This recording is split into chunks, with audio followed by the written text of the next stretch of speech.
وقطعناهم اثنتي عشرة أسباطا أمما وأوحينا إلى موسى إذ استسقاه قومه أن اضرب بعصاك الحجر فانبجست منه اثنتا عشرة عينا قد علم كل أناس مشربهم وظللنا عليهم الغمام وأنزلنا عليهم المن والسلوى كلوا من طيبات ما رزقناكم وما ظلمونا ولكن كانوا أنفسهم يظلمون 160 আর আমি তাদেরকে বিভক্ত করেছি 12টি জাতি গোত্রে।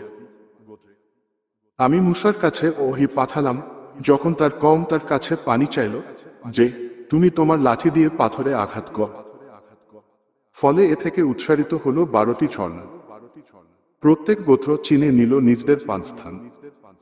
আর আমি তাদের উপর মেঘের ছায়া দিয়েছিলাম এবং তাদের উপর নাজিল করেছিলাম মান্না ও সালোয়া। তোমাদেরকে যে রিক দিয়েছি তা থেকে পবিত্র বস্তু আহার কর। আর তারা আমার প্রতি জুলম করেনি, বরং তারা নিজদের উপরই জুলম করত।